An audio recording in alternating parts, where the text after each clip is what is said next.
Hello and welcome to The Wizard and the Priestess. I'm your host, Matt. Today, I'm with a very special guest, the one and only Susie Neville. Welcome. I have to speak slow because Susie can't understand me. And I can't understand her a lot of the time, but that's okay. Well, thank goodness I'm not teaching you. Oh no, That would be fun though. I'd be your favourite, hands You'd be down. like, what? No need to comment.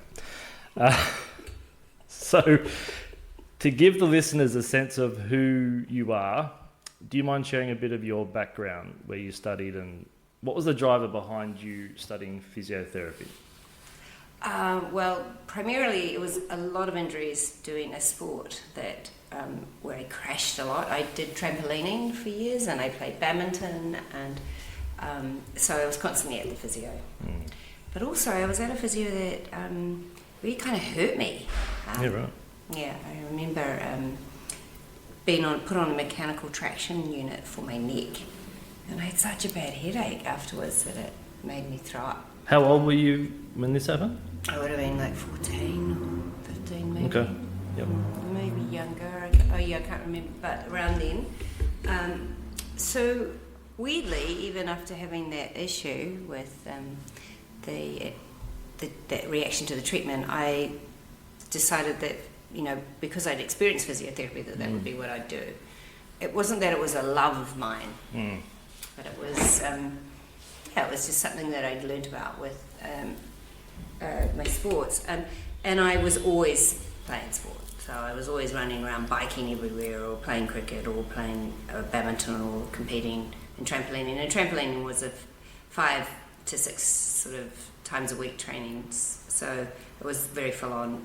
But I was always busy with that, and I actually think that has steered me towards a really good level of understanding around movement and health around movement, and just the consistency, how you can drive a health response from consistency. And I think that if I look at the younger generation, it's quite interesting to see that they haven't got that kind of crazy lifestyle where your parents are not going to take you anywhere. You just have to get on your bike and carry all your gear, whatever you've got. And I used to ride 45 minutes every day to school on the way there, and then same on the way back, and whatever weather. And I grew up in Christchurch, New Zealand, and our winters were cold, they were miserable, and yet we did that. I rode all the time to my training sessions in Christchurch, and occasionally Mum would take me, but she had 4 other kids and 4 other stepkids, and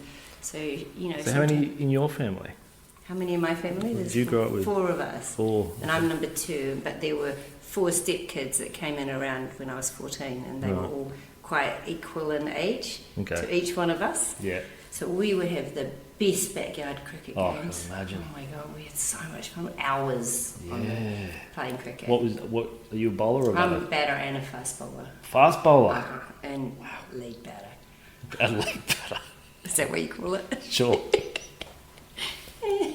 So anyway, I went to physiotherapy school in Otago in New Zealand, but I actually found working as a physio wasn't as rewarding as working as a Chek practitioner. But I didn't actually even understand how great the Chek system was until I spent about 12 years working as a physio. I had done a lot of postgraduate study in manual therapy and acupuncture. Was this in Christchurch? That was in Auckland by now. Yeah. And even after all that training, I still kind of felt like there was an issue around people just always coming back with the same problems. So I felt like we were always, treating the part that hurt rather than looking at the injury being part of a byproduct of something else that was going wrong elsewhere. And it wasn't until I met Paul Chek that I realised that was how you could change your thinking. So, and I think physiotherapy is still very much around treat the part that hurts. And I think that physios are also a little bit, the thing that I realised when I studied Chek was how thorough the assessment was, and how, as a physio, I actually thought, wow, I've just been a little bit lazy with my assessments. So that was a real bonus. But I love that I have the physiotherapy background. It did make it easier to go through. Sure. Have you noticed a difference between physios around the world and their approach? Yes, I have, absolutely. And I know that there's Australian physios, the Canadians, they're quite strong in their manual therapy training. Okay. I find South African physios are quite good with their sports medicine and their sporting stuff, as are Australians. The British, I don't know that well, but the British physios that I have worked with seem to be quite thorough and well-rounded. I spent 8 years living in New York City, and before I met Chek, so I was working as a physio there, and honestly it was very hands-off. This was back in the early 90s, and it was all around taking care of not wanting to get sued. So people didn't come in and use their hands, and here was I, a New Zealand physio with postgraduate diplomas in manual therapy, and all I wanted to do was use my hands, but and I kind of figured that, oh well, if I get sued I'll just come home and go bush, hide. That's the logical thing to do. But it was actually a really great thing because it was such a difference of what they were experiencing. So I think that the American physiotherapy sort of, if their work style is, they work as a bit of a coach where they will get their assistant to help them with some of the stuff that the client needs to do, and then they'll get an exercise physiologist who works with them. And so it's quite a different model, and it might be really different now, but I just had a physio come to me the other day and work with me with a client, and I put the posture plumb line up, and the physio sort of looked at me and he was like, I said, we're going to do posture, and he honestly didn't know kind of what we were going to do, and I said, well, watch me, because this is how I assess posture as part of my assessment. And it concerned me because he was quite young, and I thought, I wonder if actually they're not even looking at posture these days. Yeah, so I can imagine it would have changed. Well, I tell you what has changed. I think COVID changed a lot for people in the medical or the physiotherapy or sports medicine area, in that what a lot of people realised was when we had to shift to online sessions, we didn't get the ability to do the physical assessment in the same way, and actually found out that people were doing quite well without having to be seen physically. And I thought that was a real shift, and a shift towards really listening to the subjective assessment and really hearing what the person is saying, because I do feel like clients are quite good at telling you what's going on if you listen to them. And also teaching them exercise. We had to teach them how to take care of themselves. So that really shifted my sort of concept of, I don't have to maybe do so much hands-on work. Maybe I actually have to be a lot more driven towards their sort of their self-care and exercise and stretches and getting them moving. Yeah. So I do online consultancy with the physio here. It's like telehealth stuff. Yeah. And there are times where you think, I would just love to have that shoulder or that knee, or just to feel what's going on, but you can't because it's and that's because we're both hands-on with our work. Yeah. It's also funny you were saying that a lot of physios will concentrate on the spot that hurts. I don't have a physio or anything background, so I went straight into Chek, learning from that. So that was all I knew. And I remember I went to a physio and a chiro and a host of other people. Yeah, because you had quite a bad injury, didn't you? I had a decent neck injury, yeah. Right. And it was like, is that it? I was expecting the full kind of treatment, how we measure the angles and the ribs and everything. And it's like, no. Yeah. So I really worry. I've done some market validation recently for a small business thing I'm thinking about doing, and what I've really found out is that personal trainers are not doing assessments, and physiotherapists are doing some of it, but it's a bit of a pick and a mix, and quite often they'll do a movement assessment. The PT? Physiotherapists. Physio, yeah. The PTs, the ones I sort of looked at or asked, were really not doing anything. Yeah, right. Which is a bit sad, because I think that goes right back to when I first met Paul, and he was like, the personal trainers are doing what they've experienced themselves or what they've done, and so they're giving it to their clients. And I was like, God, is that still going on? And I'm generalising here. I know that there will be trainers that are doing more than that. But in my market validation, I found both personal trainers and physios were really not doing the sort of level of assessment that I thought would be going on, because as a Chek practitioner, I've come to think that what we do is kind of normal. I know that physios don't do it all. No. But they do assess the part that hurts. They just don't look at the body as a whole and treat the person as a whole. They treat the joint as a whole. The joint as part of the person rather than the person being part of that joint. Yeah. So, it was quite interesting to discover that. And I think it's a challenge for Chek practitioners in the sense that if we could just pitch ourselves as those people that sit in the middle, we are kind of getting a bit more information than maybe a personal trainer might do, but we're also looking more holistically than what a physio would do, and therefore we support either. It doesn't have to be that we're better or not able to do either one of those levels. So we're sitting right in the middle, and we bridge that gap, and we can work with either. Yeah, 100%. Yeah, and I'd say the PT, the Chek practitioner, they get the most information because they've spent the time investigating it. But the chiro might know more about the disc, for example. The physio might know more about the tendonitis, let's say, and the osteo about something else, doctor about something else, but they don't know why that might have come about. Right? Yes. Why it might come about, and what, the whole story behind it, because people don't realise that pain is usually a long story. Yes, and people also don't realise is that the pain is the teacher. The pain is teaching them something, so they try to shut it down in whatever way they can, but they don't look at what is it that they're holding in their body that teaches them why there is pain. And that can be at all levels. It can be physical, and it can be something that's coming from their internal body, their organ system, or it could be mental, emotional. It's coming from their thoughts, or it's coming from past traumas, or anything that they're holding.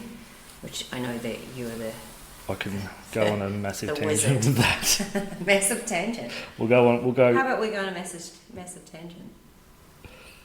Can do. You've half answered my second question. Half answered? Half. So you've been an instructor for the Chek Institute for how long? I started working in 2000. 2000, okay. So, how did that come about, and why did you want to teach? What did Paul force you to teach? It was so random. It's like all the stars were aligning to put Paul Chek into my world. I had spent 5 years living in America and never heard of him, working as a physio. And so I then went to New Zealand, and for Paul, New Zealand was a place where he was accepted. There wasn't quite the competition that there was in America. He was like this fresh, interesting, really inspirational person who made us look at exercise and then at bodies in a very different way. And so he was coming to New Zealand because he was getting people in his courses. And randomly I was working with a podiatrist who was like, he said to me, you've got to come and look at these videos. And he was like, but don't tell anyone that I'm showing you this, because it's really kind of like, you can't, I've bought these and I'm not meant to share it with you. He was really nervous about intellectual property. So I went to his house. We'd go to his house and we'd sit there in the evenings, we'd watch these videos. And then after I had this exposure to this name, then Paul came to New Zealand and did a course. He did scientific core. So I did the course with him. And then after doing that course, I was like, wow, I need to get myself into a gym where I'm working as a physio but in a gym. So I moved out of where I was working, which was just a very traditional physiotherapy, treat the part that hurts, don't exercise really except for these minimal kind of lie on the bed exercises. Took myself into a gym in the city, set myself up with a little room in this big gym, and weirdly it was the gym that he would come and train at when he came to New Zealand. And that was with all the people where he developed the triple cross and Fitness Works was the company that he worked with to develop that triple cross cable system that we all use and love. And so I'm in there one day, and he comes in and he spends about an hour talking with me about why I should do one of his courses, because he remembered me from the scientific core course, and had seen that I'd moved into a gym, and I've said this story a few times to quite a few people. I said to Paul, I don't think I'd get anything out of his course, which is so rude. And he was really humble, and he said to me, okay, well, let's work it on this. And he said, if you come to the course and you don't think you've got anything out of it, I'll give you your money back. And that was a big deal, because I had to borrow $10,000 from the bank to go to San Diego and do this, what was an 8-day course then. And with the New Zealand exchange rate, it was really tough. That was back in 1999. And then at the end of that course, I just went into his office. I was like, what do I have to do? I want to work for you. It wasn't, I want your money back. I want my money back, sorry. It was more, I want to work for you. And then 2 months later, I was at the Institute working, and I left New Zealand and packed up my life and moved to California, and that was 2000. Commitment. Yeah, it was crazy. And, living in that at that age, I was in my early 30s.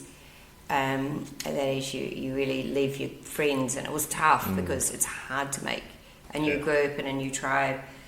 It was a real decision to do that for my career rather than to do it really for making a move to be there to set up a new life. It was really just to make a move to be there to set up a career. But after about 3 years of being at the Institute, I decided I wanted to go back to New York City. So I said to Paul, let's set up an East Coast branch of the Chek Institute, and let's get your courses going. And we would do 1 course a month, sometimes 2 courses a month. We had so many numbers coming through. It was so great. And there was a lot of this was it was 2003 I went to New York again. 2003 to 2006 it was really going mad. There were lots of people coming through. Yeah, I think I started my journey either 2008 or 9. Ah, okay. Yeah. You're a baby. I'm a baby. But for me it was I watched core conditioning and thought, oh yeah, that's me. I really resonated with it. Then I applied it to my clients. They got good results, but then the trainers in the gym started to consult me about their clients. So I thought that's when I was like, oh, okay, there's something here. And that's what got me into it. But it wasn't until my dad got diagnosed with cancer. That's when it just took off, because I was like, I have to know more. Right. This can't be it. So he would have started the HLC courses probably in early 2000s. I remember him starting when he was writing the organics manual when I was working at the Institute. And that was before I went to New York. So it was pre-2003. And then it was then called the NLC courses, Nutrition and Lifestyle course, and it wasn't. They had to change that name. So you would have got it when he was probably also starting to move more into the mental emotional side of it? Yeah, I think Dad got either 2010, 2011 ish, and that's when I started noticing all the Chek exercise stuff. I think I would have done CP1 at that point, but for me it was just like, oh yeah, I'll keep doing it, and then that happened. I was like, no, I need to know more. So when did you do the HLC courses? Can't remember. Oh, really? Yeah, but I did them really quick. Right. Like one after the other. So, I couldn't tell you what year it was. So I was working at the Institute when Paul met a lot of the doctors that helped develop the HLC course, and he worked with them as one as patients, and then like Dr. Oliver would come and work at the Institute and really help develop these courses, and Bill Timmons, who owned Biohealth Diagnostics. Unfortunately, Bill Timmons is no longer around, but he really introduced to us the gluten intolerance issues. He was really kind of up in the whole understanding of, integrative health, and to me this was groundbreaking stuff. If you think about the stuff that's happening now if we listen to podcasts and who's suggesting what about foods. And this was all being talked about when I was working for the Institute in the early 2000s.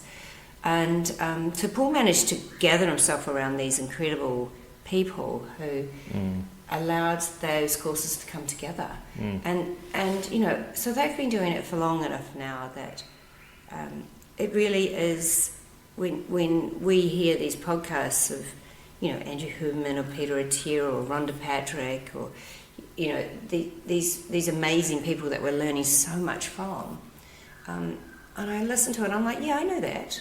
And I'm like, yeah, I learned that. And if I look back at my notes, it's all in there in these handwritten, scrawled notes that I would fill, you know, notebooks of information. And I think, wow, they knew that back then. And the other thing was, my brother was really unwell with ulcerative colitis, and he was getting skinnier and skinnier and more malnourished, and he'd been on steroids for ages. And so I said to him and my mum, I'm like, come and live with me in San Diego for a month. I'm here, let's expose you to all these doctors.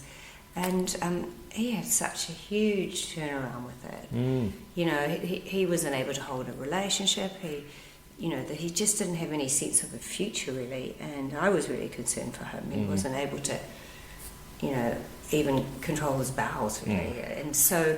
it's a nasty thing. Yeah, in a month... I mean, I know he continued on, but in a month of seeing these guys, there was a huge change, and it was really just lifestyle changes. Yeah. Yeah, there were a lot of supplements that were thrown in the mix as well to help boost his immunity and to boost his ability to utilise the nutrients that were coming in. But I was blown away by that, and that was, again, before I moved to New York, which was pre-2002. Wow. He's all right? Yeah, he is. He is. He's got 3 kids.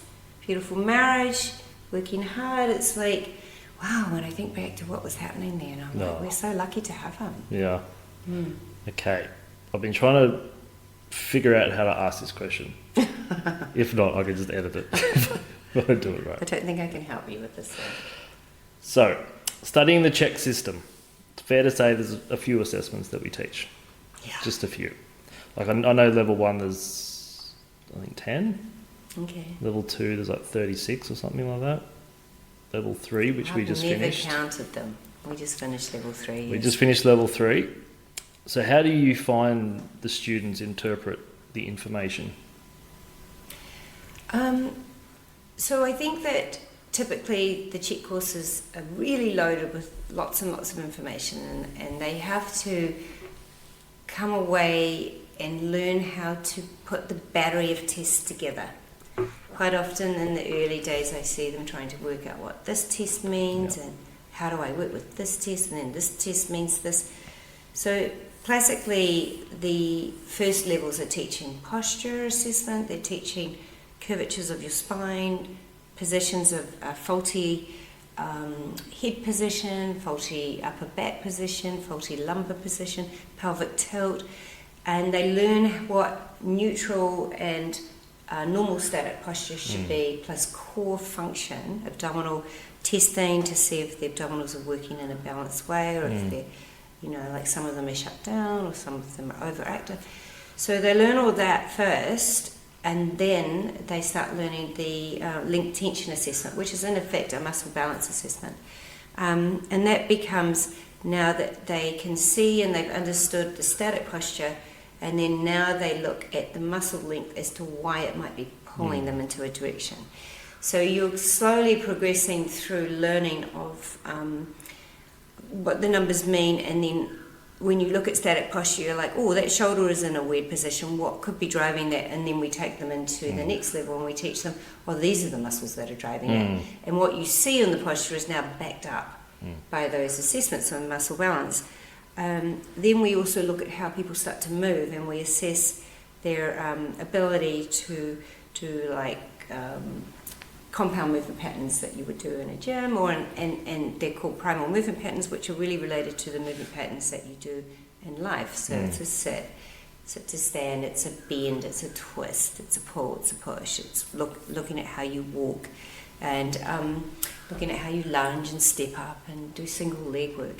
So that then, when you see deficits in how they move, now the students can go back and say, oh, I saw that in that length tension assessment where that muscle was long and maybe weak, and then I saw it be confirmed in the movement assessment where they have a deficit where they're not controlling the movement.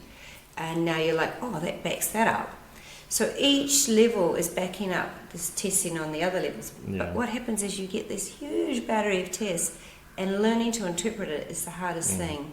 So just, then you come to the level we've just taught, which is the IMS3, and that is looking at the spinal dysfunction and the spinal injuries that can happen, and relating that full assessment to those spinal injuries. And part of the assessment also in the level 2 is looking at how infant development has driven their ability to move and strategize, and whether they've been able to develop movement patterns from a young age, or whether we need to start introducing those movement patterns so that they can also know to move properly. It's not just about the length tension of long weak muscles or short tight muscles. It's about actually, do they have it in their nervous system of how they should move, or how, if a child has crawled properly, they'll be developing the stability around the shoulders and the hips. And if they don't go through that, like the kid bum shuffled, or just drag themselves straight from on their tummy up to walking as fast as possible based on the parents trying to get their kid to be the first one to stand and then the first one to walk. And you look at, you'll see things like flat feet or pronated feet, you'll see shoulders that are unstable, you'll see hips that are not being able to be held well. So it's a really huge picture, but that's also really confusing. And part of staying as a Chek practitioner with every level that you learn this stuff is learning to see your client and interpret your findings. And that's where I think a lot of Chek practitioners, they go to the course and then they leave and they kind of feel like they're sort of left on their own. And if I could say one thing to Chek practitioners, it's like use your senior faculty members as mentors. Like, come along with the client history and we teach you how to interpret what you found. Because it is really hard, because there is so much information. Because it can be like I asked the student in either the last class or the class before, how are you finding like the flow, the amount of information? And this was late day 4. And he said, I feel like I've just learnt a new language, and now tomorrow I have to write a book in that language.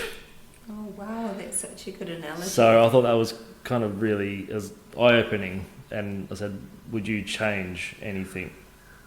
He's like, no, not at all. We just have to kind of get into it. Nice. But then I've found a lot of people don't go away and practice it. Yes. And I will just confirm that based on what I saw this week, that by the end of today, they were doing great assessments and they picked it up really quickly, but all it is practice. And if you're struggling to know how to practice, or I say to students, I'm like, just go back to level 1, IMS 1, and just do those tests with your clients. Don't do any more. Yeah, or maybe just do 3 tests with your client. Get those down, and then in a few weeks add another 3 tests, or maybe in a month go to the next level of learning and break those tests down. It's like when we test movement patterns. When we teach someone how to move, like if I'm teaching someone how to do a single arm cable push, I'm going to chunk it down. I'm going to break that down into an isolated push, learning how to move the upper body, learning how to not compensate, learning how to twist. And then I teach them how to use their legs and weight shift into it and push the weight. It's chunking it. It's like any motor learning has to be broken down into bits. Yeah. Why don't the Chek practitioners just break down their assessment into bits? And you will still get so much information from what you're getting, even in a little bit of assessment, that you'll be giving your client a great program. You don't have to do the whole lot to give them a program. So many years ago, I mentored a student who had done, I don't know if it was exercise coach then, level 1. Which was the first level, Yeah. And he was overwhelmed and wondering how to structure stuff. I said, pick one assessment and master it. Yeah. You know who that person is? No. Bruce Carey. Oh, so he's one of my favourite. He's at IMS 3 level now, and he is the one guy that does not compromise on his assessment. Every client he sees, he spends 3 hours, he does every test, and he does it very well, and he writes really great programs. So that's interesting. I didn't know that was very... Yeah, and he mentors with me once a fortnight. Yeah. We spend an hour once every 2 weeks, and he never misses it. So I'm going to say you're welcome. Oh, okay. Thanks, Matt. Snorted. So that merges in with the next question. Yes. Has the demographic of people signing up to study with the Chek Institute over the years changed much? If so, how? Discuss. Actually, I would say no. Hasn't? No. Okay. I would say maybe in the early 2000s we saw a lot more real bodybuilder type gym people coming in, and they struggled. I remember in the early years, students having full meltdowns in the last yeah. like full meltdowns, and I'm not getting that quite the same amount. It might be that I'm just kinder to them now, but no, I can imagine. But I think it's because when you come from that sort of gym training of bodybuilding, Sure. you're not thinking about muscles moving together and creating movement into joints and how that translates into movement. You're thinking about isolating muscles, and so Get big. for them it was That's hard. it, Yeah.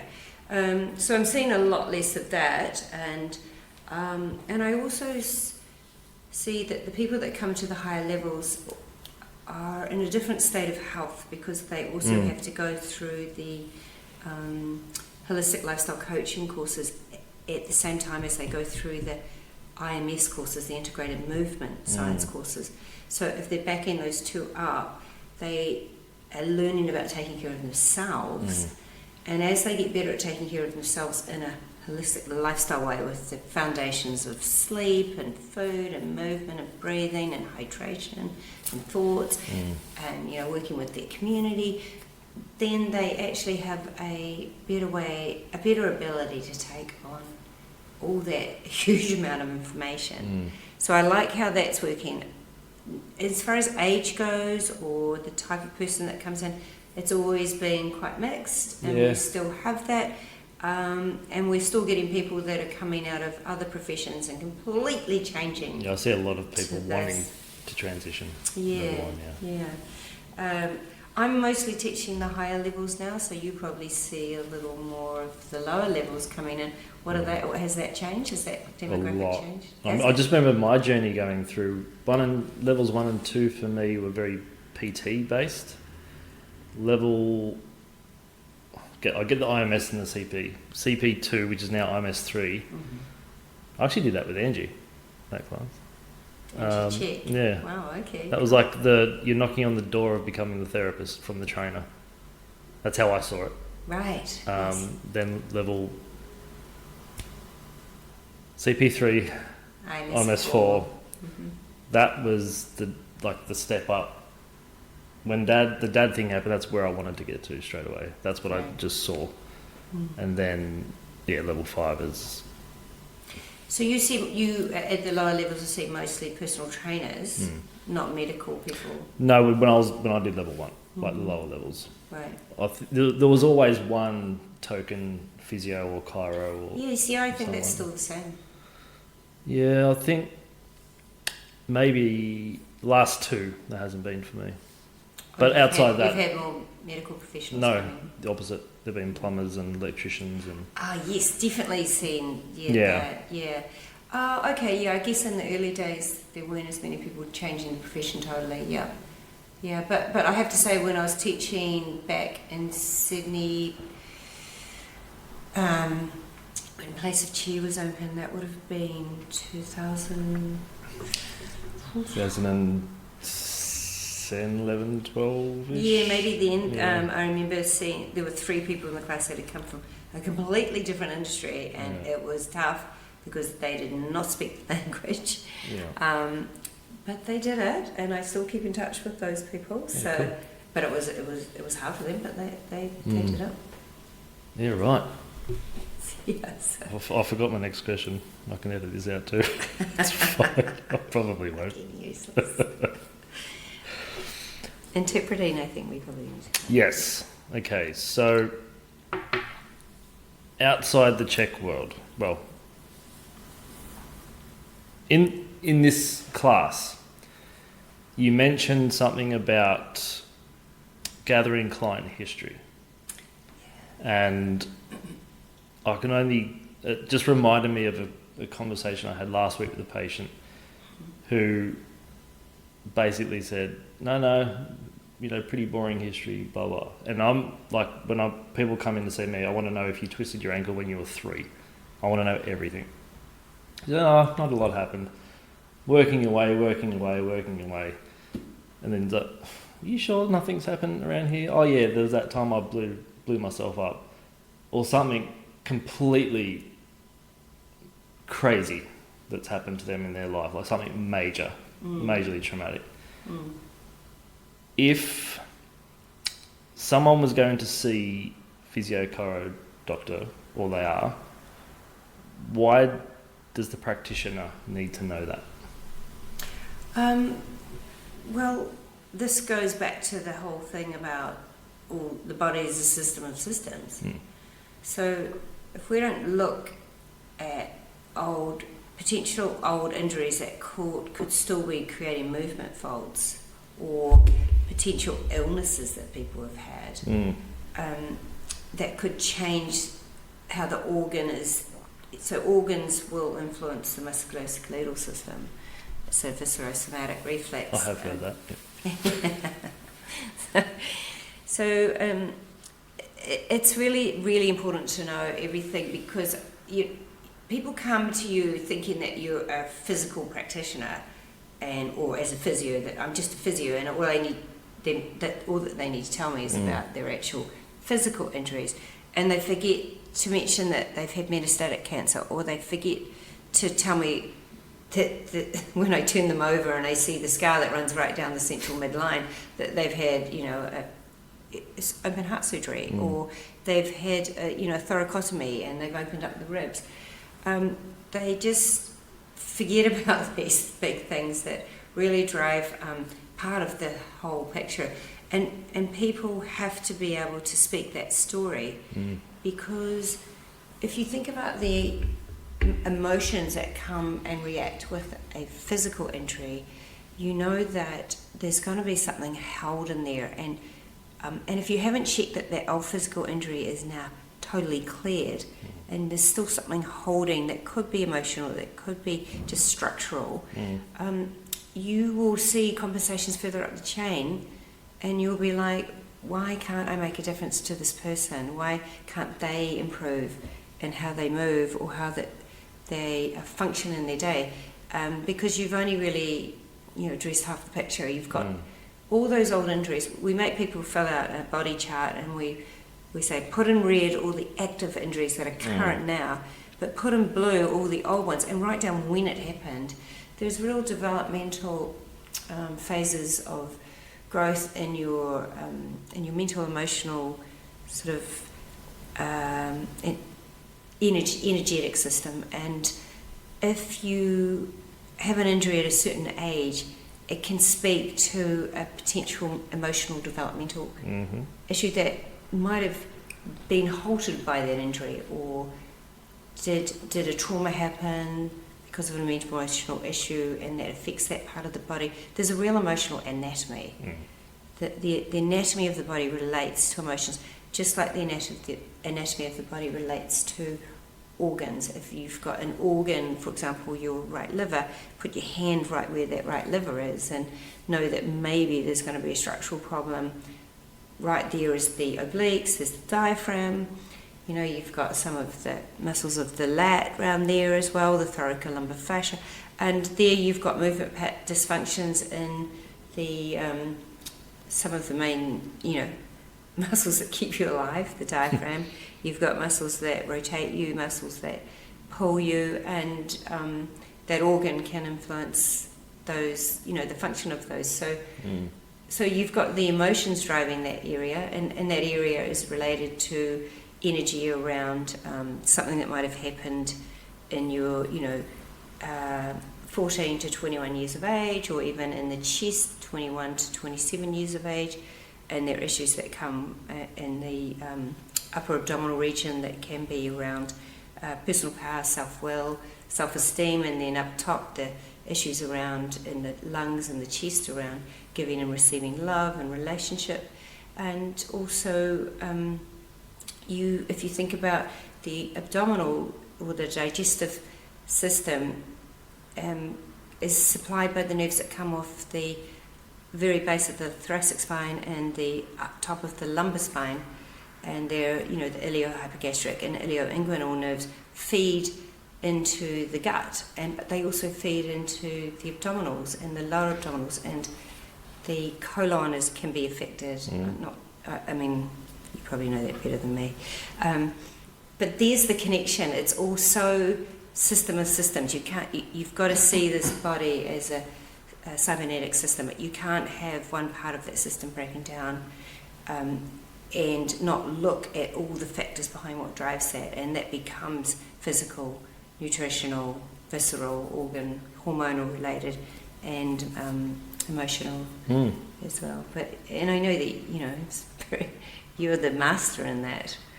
Well, I wouldn't say master by any means, but I think a lot of people don't acknowledge the fact that before the muscle is innervated, the nerve often talks to the organ first. Right. So same with blood supply, same with venous flow, but not many people really think to trace it back systemically. Yes. They might trace it back through the knee's doing that because the hip's doing that. Why is the hip doing that? Yeah. What can the hip do without everything else functioning? So, that's part of the reason I took an interest in it. Yeah. Because no one thinks to look for it. And how the physical body really is not so high on the totem pole or the the order of survival. The physical body is on the backbench to the internal body. And if something's happening internally and then it presents physically on the external body or in the musculoskeletal system, you got to sort of think there must be quite a lot going on inside for it to be showing up exteriorly, and I think more externally. I think what you do is really magical. Well, I think it's just that mental, emotional weightlifting all day, every day is a backpack of emotional stuff that is heavier than anything in the gym. But if you don't look at that, then it builds pressure. And eventually that pressure is going to pop. And that pressure goes through those organs before it goes to the musculoskeletal. It whispers to you first. And then eventually, if you keep ignoring it, it will yell. It will yell. And there's the pain teacher. So that's why when we get pain, we have to think, am I going to try and shut this pain down with medication? Or am I actually going to listen to what it's telling me and really go internally with that and emotionally with that? And I love what you just said then. It whispers and then it yells. It does. And a lot of people who just want to medicate, they don't want to look at themselves because they don't want to own that. But also, I think it takes an adult to own yourself. Is it 70% of people in the child archetype? Something like that? You'd know that one. I'm going to say 70. I read also somewhere 90. 90% of people don't graduate past who they were at the age of 12. Oh, yes. Was that Steiner? I think so. Yeah. And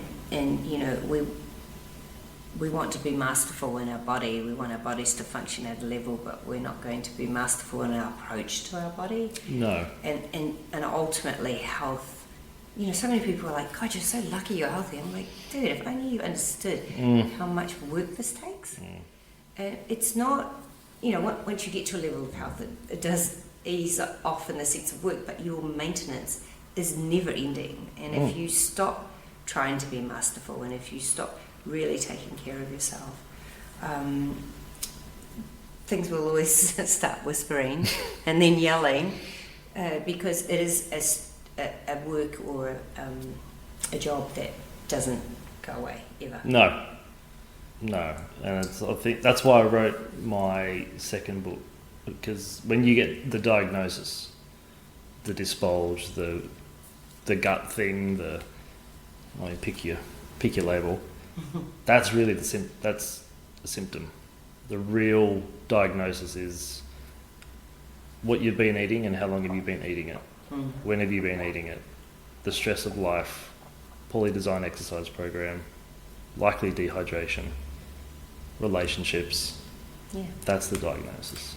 And it's this thing of the things that you do every day are what impact your health, but people think of that as a negative. If I keep doing this negative thing, yeah, sure, it's going to impact my health, but actually it's the positive things that you do every day that impact your health. It's both. And so when we have that little treat and we do it every day, then it's probably going to impact our health.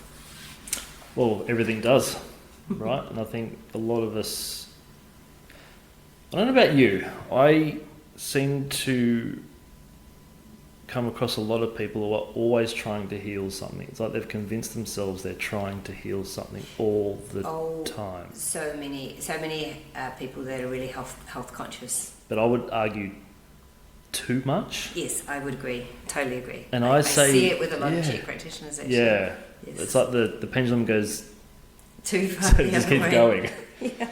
And it's funny because I'd tell them, and it's just, I want to see the look on their face and say, I understand the connecting, wanting to escape being human to connect to spirit, mindful meditation, all that, whatever your thing is to connect, all for it, all the time. At the same time, we are spirit already. So why not just enjoy being human while you've got the body? Right, absolutely. That's so great. And why not celebrate what is actually good? A lot of people are so caught up in trying to be better and better and better that they don't celebrate what they've actually already achieved. And if you are a person in your 40s or your 50s that's living mostly, with good energy and, not so much pain, might be a little bit of pain comes up every now and again. But if you're in that place, you should celebrate that. Yeah. And you look around you and you're like, wow, I'm quite unique out here because a lot of people are not having a good time like this. But they get a bit stuck worrying about the next thing. Sure. Everyone's all about that next thing. Yep. Let's embrace what we've done, celebrate. What if, yep. Yeah, and be the human. Enjoy it for what it is, and stop judging yourself on that, and just the push of sympathetic nervous system to parasympathetic nervous system is really important, as that's health. It's like we should have stress, we should have no stress. We need to be dualistic and diphasic like that. We need to just like there's the light and the dark cycle, just like there's the inhalation and the exhalation. We need to be able to have some negative stress that we recover from because we celebrate and breathe and recover, and then we need to have some good stresses, and then we need to go from that good place back into a place that maybe is a stress response or a stimulus. I mean, that's what exercise is. It's putting yourself into a stress response, and then after that you recover. And now most people think they get stronger in the gym. No, they get stronger when they sleep. So I say to people, don't think that you've done that workout and you can spend that night up partying because you've missed your anabolic rebound and your ability to recover. You're not getting stronger in the gym, and it is something that I'm trying to teach my son and his mates. They're 15, and they go to the gym every day to get their gains and to get their arms really built. But 15, they already know everything, right? They already know what? They already know everything about life. They do. So I have kept saying to my son, I'm like, you're not getting strong in the gym. you're actually breaking down. You need to go to bed and get off your phone and go to sleep so that you can recover. And if I can mention the gains happen at night, or if I can mention, sell it. Yeah, we might do that. Cool. But yes, he knows everything. So there's a couple of things we can get out of today's discussion. Firstly, go easy on yourself. Yeah, totally. Enjoy yourself. Give yourself permission to have fun. Yeah, but give yourself permission to have some stress. Yes, as well, give yourself permission to allow the light and the dark. Yeah. Because that's what creates polarity, and that's what we're living in. Yeah. And probably the most important, if you're stuck, ask a 15-year-old. No, don't ask a 15-year-old. If you're stuck, just, I always say, look for the balance and the stress compared to the balance and the fun. Keep your stress responses as short as you can. And my favourite book title of all time is Robert Sapolsky's Why Zebras Don't Get Ulcers.